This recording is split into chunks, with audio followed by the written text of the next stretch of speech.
Hello and welcome. Thank you for joining us, and we are excited to launch the next live episode of the Tech Talks with SAP on the SAP Community YouTube channel. Today's topic is differentiate your business by standardizing the clean core approach. I'm happy to welcome our experts, our actually established technology thought leaders, Paul Sanders and Phil Lovin, who will lead us through the talk. By the way, Paul and Phil are also friends, so they might even share some interesting stories behind or connected to their technology work. But I'm really excited. And so get prepared for some unusual technology talk that would have been also in a pub. Let's get started. And stage is yours, Paul and Phil. Thank you, Larissa. Good to see you. And Mr. Leuven, always good to see you. How are you, my friend? Always a pleasure. Always a pleasure. Yes, we're in the last month of the year, so as you can imagine, it's pretty busy. But other than that, good. But I'm looking forward to our exciting topic for today because that's something that a lot of our customers have a great interest in. So let's start. And Phil, I'm going to ask if I can. I'll kind of ask you a quick question because the title is around how do you differentiate your business by standardizing. And I think you and I have been around this industry for a long time. I found out to my own horror last time just how much younger than me you actually are. But the idea that one of the challenges that we've had with ERP throughout time is that we've said, well, if everybody does the same thing, if everybody standardizes, then how can anybody differentiate and compete? In it. So, give me your thoughts on kind of the standardization and the differentiation, and how do companies start to work out what they should differentiate based on where they should standardize. And then we'll kind of get into maybe a little bit into the pace layering conversation as well. Yeah. So, for me, it's basically all around, and I'm saying this with having pretty much installed any kind of SAP software between the years 2000 and 2010. So anything that came out during those times, we're talking old school R3, parts of R2 at the end of the 90s, ECC 5060, everything on premise, everything complex, portal environments. How do you bring it all together? But the common denominators back then always were what typically happened. You start business blueprinting, you completely forget about IT blueprinting. Those come in sometime a couple of months later, just to then realize that, shoot, I just defined something that my IT isn't able to deliver. So now we need to see how we can mix and match that up. So customization at those times, especially in terms of, let's build a user exit because what we need is so unique it doesn't exist, even though it might have been just a different pony with a different trick or whatnot.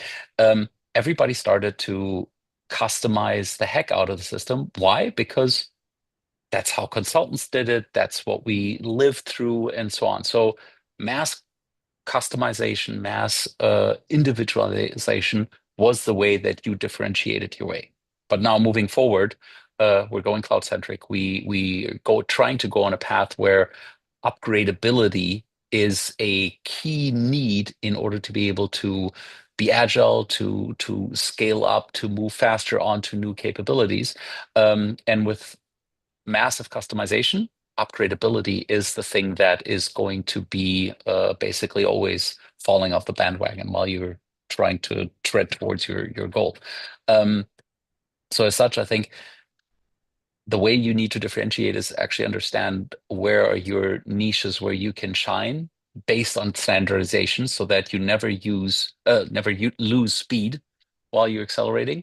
That for me is the key part where we need to focus on. Yeah, I completely agree. I think there's, whenever I've spoken to companies in the past, and this is, regardless of geography or industry or anything, every company says, we are so complex, we are so custom, we're so bespoke, there's no way we can do anything in a standardized way. You have no idea how complex we are. And really, they're not. In fact, if you look across companies across the world, that's 70 to 80% of what every company needs to do is exactly the same. They might do it differently, but there's actually probably no real reason for them to do it that differently. And a lot of the times we end up with these, we think we need to do these things differently because we always have done them differently. So therefore, as we move forward, we bring these complex things with us without actually understanding anymore why we've done them. It's kind of the old, whatever it is, that 9 monkeys sort of experiment where they swap everybody out and, it's the same outcome. And I think it's, for every company, the first question that I would recommend when beginning this clean core approach before doing anything with technology is to ask yourself, why does a customer come to us? What is it that, as you say, enables us to shine? What is it that enables us to be differentiated to our customers? Why would somebody choose my company over my competitor? Is it my product? Is it my service? Is it my cost? Is it my quality? Is it my availability? It's probably a combination of many of those things. But why would, and I think even within the same industry, it can vary. So, if you think about like the airline industry, every airline has to do the same thing of moving somebody from point A to point B. That's all they do. But what a budget airline does compared to maybe a Singapore Airlines or a Emirates or something like that, the budget airline will get you from Frankfurt to Bratislava for 11 euros, and how they differentiate is how fast can they turn around that plane? How can they keep their costs down? How can they keep the service going and so on and so forth? Whereas, Singapore or Emirates will compete based on the brand and the quality and the luxury and the experience and so on. All of those companies have to do accounts payable, accounts receivable, tax, treasury, all of these kind of things. But I would argue that you would not pick Emirates over a budget airline because Emirates has a lovely accounts payable function. That's not what's going to differentiate. It's experience. I mean, the airline topic is a touchy subject because I fought those battles not only in the business but also in private life, where it's like, okay, oh yeah, let's just fly a budget airline for 10 euros to an island, and I'm sitting there, I'm like, yeah, sorry, the basic operating cost for a flight, if you count in all the necessary taxes for everyone equalized, you should not be able to find a ticket that sits below 100 euros. Should not be possible if you properly equalize the cost. So as such, my opinion there is very differentiated to your opinion is very differentiated on everything. let's just leave that one to the side. No, but I mean, the part that I always come in from, so if I standardize a little bit, and I'm talking purely out of like my family comes from a entrepreneurial mindset. So my stepdad had a company in custom injection molding and tooling. So in that context, of course, you always look for the edge. You always look where you drive uniqueness and so on. But one thing I took with me from him was always the part, whenever you analyze something, even though your process might be in a different industry, it might still be the same across industries. So if you were to standardize and say, okay, roughly, let's say 60% of the processes are standard across any industry, because everybody, like you said, needs to do accounting, needs to do material management, and so on and so on. Then you have the industry uniqueness that goes on top of that. Let's say that's another 30 to 35% on top. So now we're at 90 to 95% of processes covered. The remaining 5 to 10%, that's where your uniqueness comes, because you might be ahead of the curve, ahead of the industry, going into something that's completely new, hasn't been there before, and now you need uniqueness, and now you need capability and adaptability. But that customization should never happen in the core that needs to run stable, because in sorts, that's your brain that needs to function continuously without any failures, downtimes, and so on.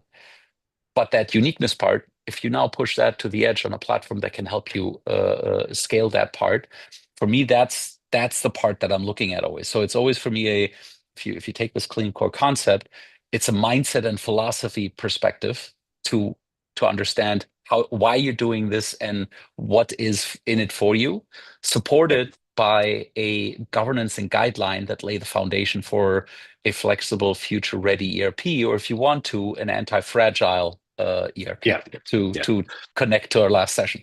Yeah, and I think you bring up the idea of governance there, and this is something that is really essential when it comes to clean core, because if you start off by saying, why does a customer come to us, and what is it, to your point, that makes us shine, and how do we really differentiate?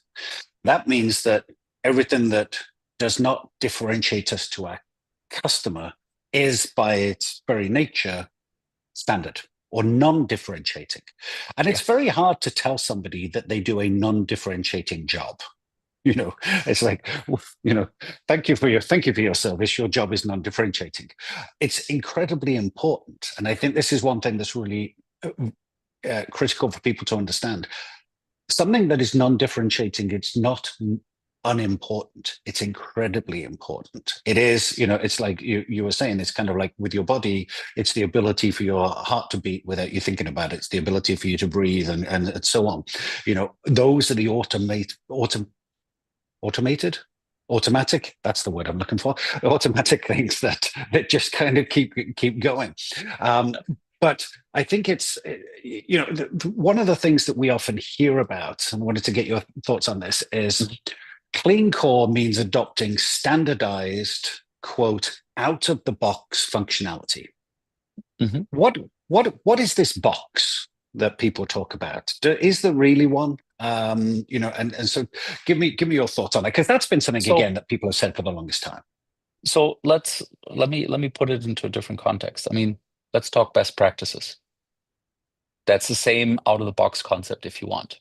So one thing I learned when I spent quite a bit of time at an automotive company, they said, well, we've got best practices, and best practices are there for the environments where we're doing roughly the same thing, just in a slightly nuanced, different way, to not start from zero. But everywhere where I'm not renovating the old into something new, but where I actually have to build up new capability, new skill, new environment,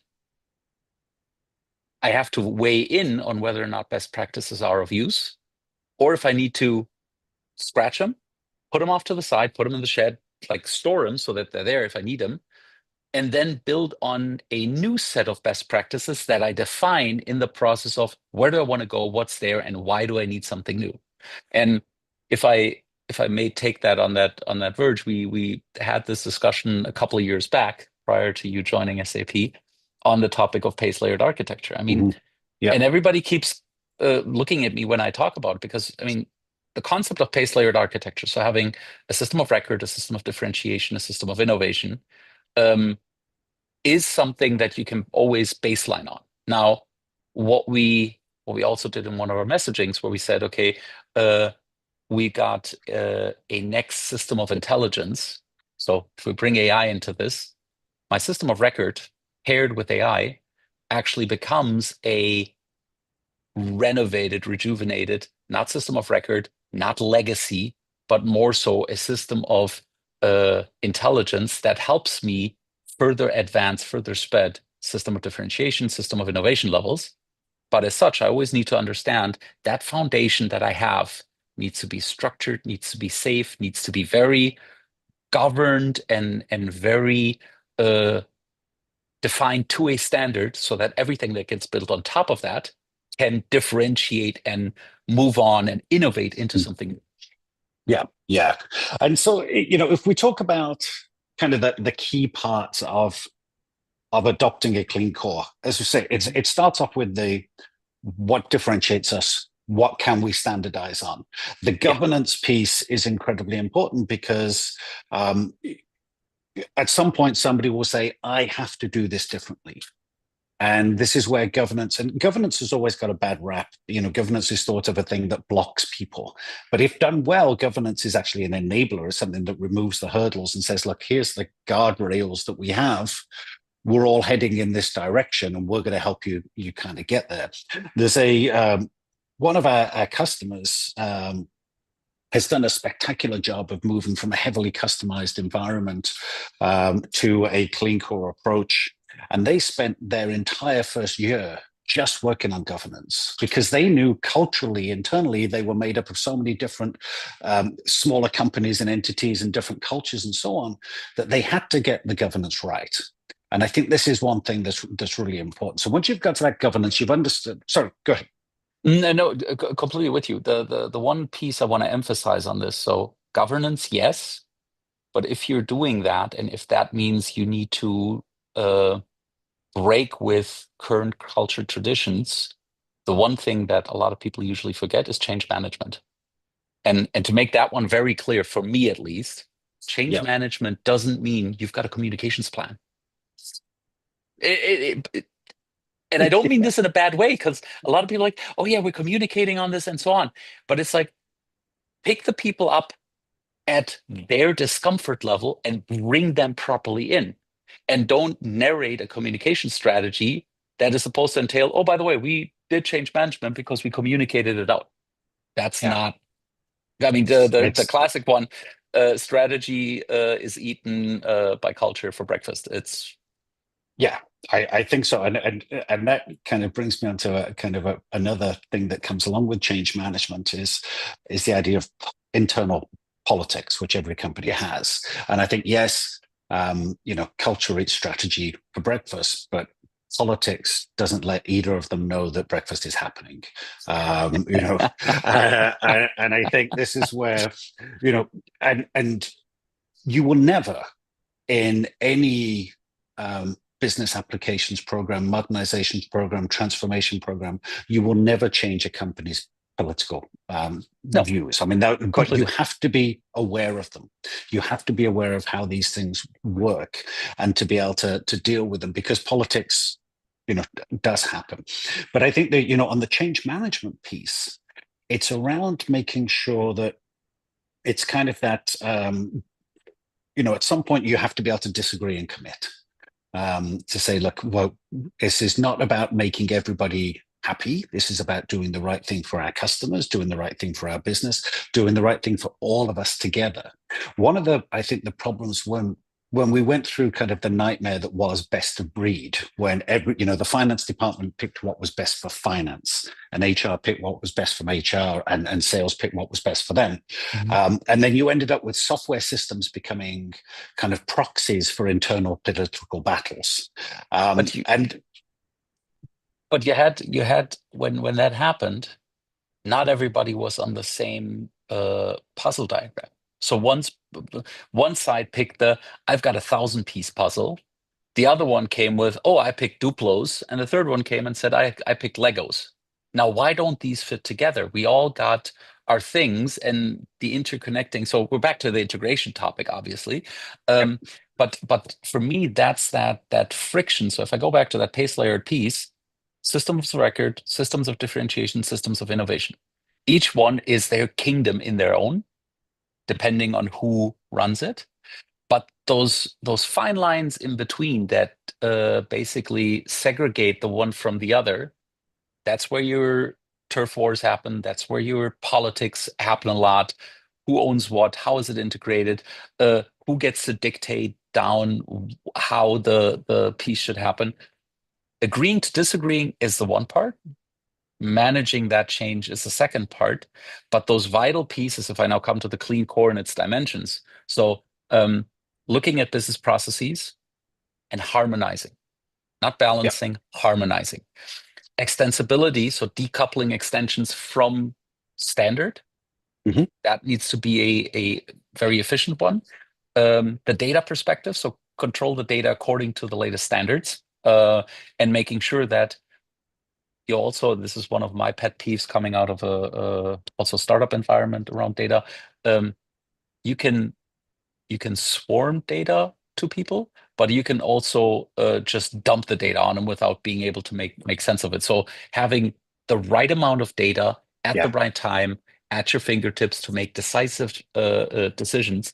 So understanding how that data piece comes in, integrating that properly, fourth layer. And then the most important part, because if that's not there, none of that works, operations.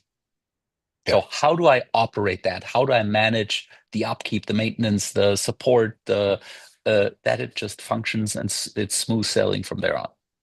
Absolutely. Yeah, I think if, as you say, if you're looking at kind of that clean core approach, once you've determined what it is you want to be able to differentiate on, how we're going to standardize, putting the governance in place, putting the change management and change leadership in place, so people actually feel inspired that they're going to do things differently and why they're doing things differently.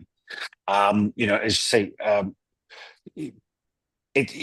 making sure that your extensibility is outside of the core. I mean, for us at SAP, it's obviously, this is where BTP has so much value. You build your extensions out on BTP. So as the cloud capabilities are always, modernized and new innovations come, anything that you have said, no, this is something that we have to do differently because our customers value that from us, that's built out separately.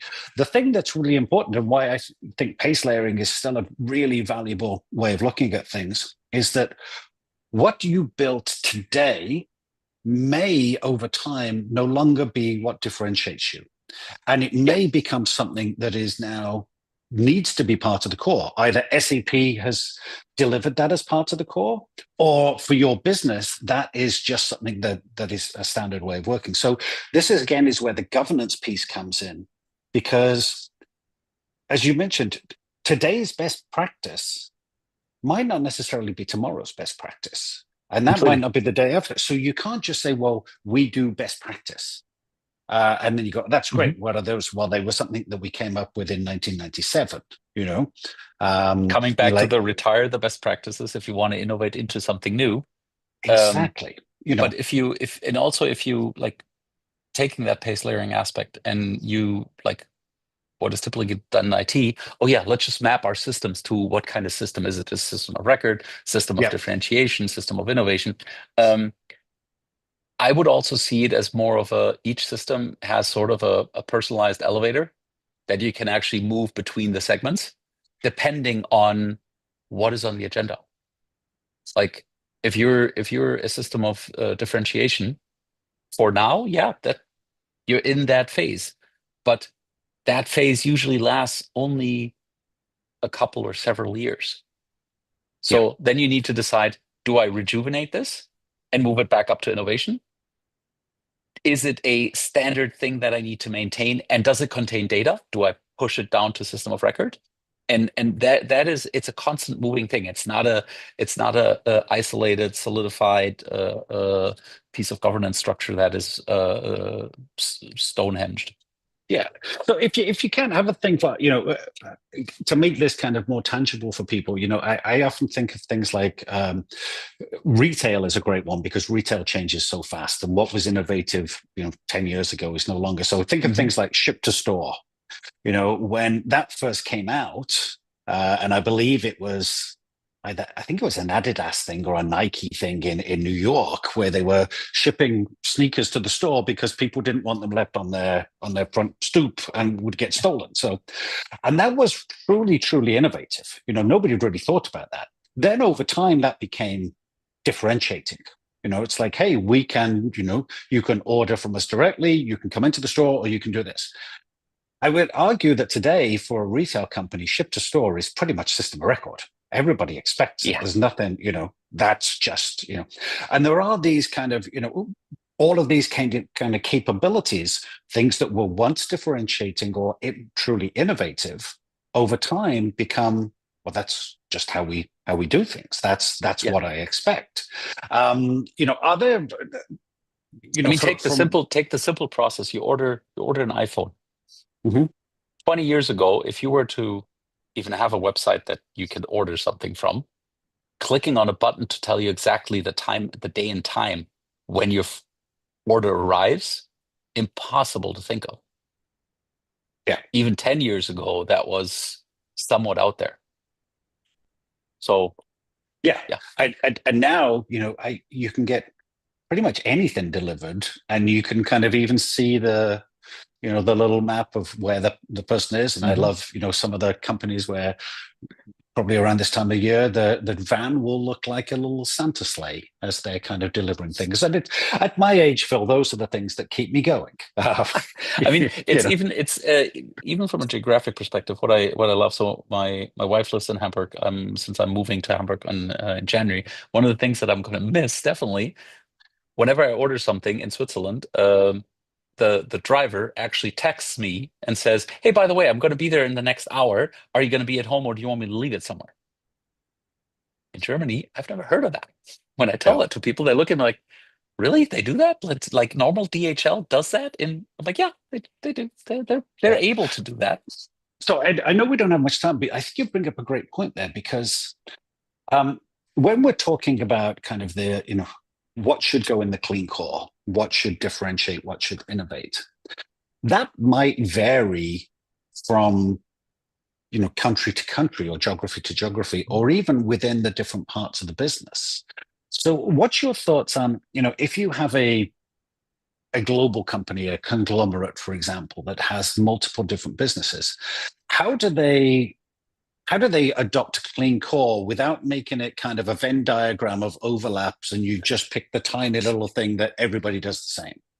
Let me make it simple. I mean, if you are that conglomerate, you've got subsidiaries. Pick one subsidiary, low-hanging fruit style, and just figure out, okay, what do I need to, with a small footprint, to do to harmonize there? And do I have repetitive cases where I can do this over and over again? Yep. If you don't have that capability, go into your regular environment and weed out the pieces where you say, hey, that's something where I can easily harmonize, where I can easily structure. Don't try to do a big bang, because big bangs usually come with what the wording says. It's going to blow up in your face.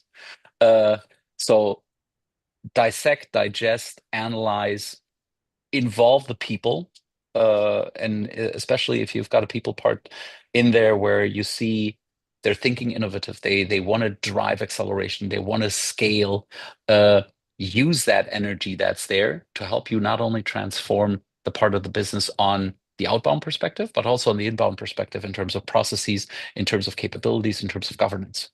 Because having your own people promoting, oh my God, this was so amazing, it's so good that we did that, because look at the benefits that we're reaping, is going to cause the influx on the other side to say, hey, we want that as well. What do we need to do? Completely agree. With that, Larissa, we've just rabbited on for 28 minutes. And I know we've only got a couple of minutes left. Is there anything that you would like to add to kind of wrap this up, or point people in the right direction for next steps? Exactly. Paul and Phil, thank you very much for this live talk. I always enjoy your conversations. And we have a question in the chat, and I think it's a good one. So the question is for new greenfield SAP implementations, migrating from a non-SAP ERP, how to quickly identify what makes the process different or what falls outside the standard SAP. I can jump in on that. So as I say, if you start off with, if you get a big whiteboard somewhere, go onto the right-hand side of the whiteboard and write down, these are our big company strategic goals. So these will be the ones that are somewhere on your website, and, be the number one company for X, to improve profitability for Y, and so on. And then say, okay, so from where we are today, can we achieve these with the processes, the data, the systems, the technology that we have today? And most of the time, the answer is no, we can't. We need to do something different. And then you can say, okay, so what is it that's going to really enable us to do that? What are the things, as I say, that will enable a company, that enable a customer to come to us? What's going to enable us to do that growth? If there's something around the kind of the cost, those are the things where you can say, right, then how can we standardize? How can we do all of these things? It's really is important to be quite tough with yourselves, because as soon as you start to say, oh yeah, but we kind of like doing that differently, then you end up with what you've currently got. You have to be able to say, look, if a customer looks at us, do they say, I'm coming to you because of this? And if they don't, but you have to do it because you're in business, which is all of the other things we talked about, standardize on them. And you just keep pushing. And even, you can take huge companies that have gone from 20,000 customizations to down to less than 100 by following a clean core approach. So, if you can take massive companies that can do that, and we've got some examples out on sap.com that you can see that have done these kind of things, there is no reason that any company can't do it. You have to focus on the why are we doing this is to meet our business goals. Don't focus on what technology should we start with, or should we pick greenfield, bluefield, or brownfield. Those are the decisions to be made once you've decided where you go. And the one thing I maybe would add, what I always looked at, like I said, working with my stepdad in that environment, of all the things that we do, if I were to take the industry specifics around manufacturing away, is that something that happens in other industries as well? If yes, go and take a look at it. If you have a process that so you're coming from manufacturing and somebody in life sciences does, have a look at how they do it, and then just compare notes if you have that ability. Do the research on it. Like, what are the things that are very similar across multiple industries? Look at them, look to understand what we're differentiating here, and it's adding in terms of customer value, in terms of return on investment, in terms of where does differentiation help you. If you can't identify where it helps you, and it doesn't drive the strategic goals of your company, then you have to rethink everything. All Perfect. right. Thank you for that. Although we had some bad connection for the last words of Phil, but I can see already the reflections in the chat. Thank you very much to Paul for focusing on the business goals. Makes sense.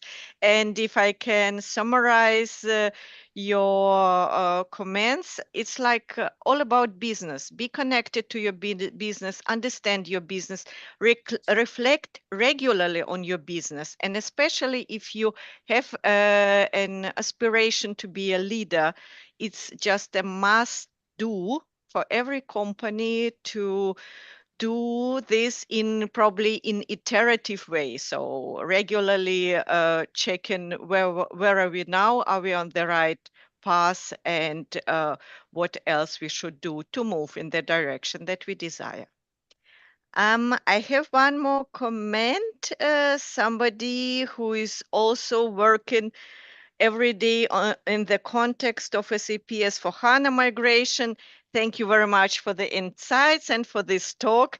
And yes, before I wrap up, maybe one question that is probably very relevant to a lot of customers.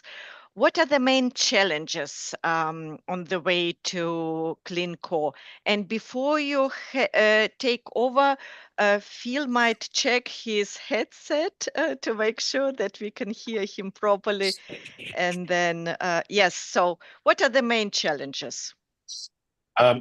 Okay, so I'll give you to me, any kind of business change always involves people, technology, and process. And the biggest challenge is always people. And so you always, always, always, as Phil was saying earlier, change management is not something that you put on as a line item at the bottom and just say, oh, we'll do training and change management, and we'll do that right at the end. It is about getting people in. You've got to inspire people up front. Why are we doing this? Get people engaged. Some people will be on board with what you're doing. Some people will be completely against it. And actually, that's fine, because if you get people who are against it, at least they've got some passion there. The hardest ones are the people who are just there. They're just passengers. And you can't have passengers in transformation. So you have to engage them and so on. So you've got that as a challenge. You're going to have those tough conversations, to say, look, this is a standard business capability. And yes, we've done it in a very customized way in the past, but is there a reason for us to do that? Using things like SAP Signavio, I think, are absolutely great, because you can go through and say, this is how we do this process. And when you actually see it mapped out, that's when people normally go, why do we do it that way? So having that, but understanding that this is not just for you to go live and then let the system deteriorate over the next 15 years and then do it all over again. This is a continuous, or whichever is the correct word, way of working. So it's the people challenge. It's the political challenge that will always impact things. And then data. Moving to a new system, moving to the cloud does not fix your data magically. You have to answer those basic questions, like, how many people work at this company? That's which somebody will say, oh, about half of them. And those kind of silly jokes. But, what's our customer master look like? What's our vendor master, a materials master, all these kind of things? That requires some work, governance as well. All of these things you have to do up front. And we see all the time, there are hundreds of companies, every week that we see being very successful by taking this kind of approach. We always hear the negative of ERP. I've been doing this for 30 something years now, and everyone's like, oh, ERP is never going to work. ERP works all the time. We wouldn't be here today if it didn't. So, but with that, I'll hand over to Phil. And I hope my headphones are back in. Alles All gut. right. Yeah. Awesome. Now, oh, now you've gone again, Phil. Hello. Yeah, Can you hear just me? don't move your head. Okay, I'm just gonna stay still. I'm gonna try not to do the thing for those who have been around a while and still know the series.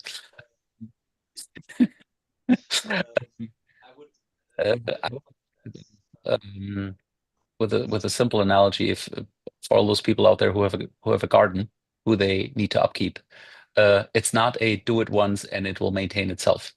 It's a do it once, do it over again, and keep doing it over, maintain it. If you want the yard to look, or the garden to look nice, you need to go out there and mow the lawn. You need to look for all the weeds that are popping up in between. That's the same similar thing that you have with data, that you have with processes going out of whack. You need to maintain, to upkeep, and to constantly rethink, hey, do I need to change some things? Do I want a new layout because I want to change something in my business?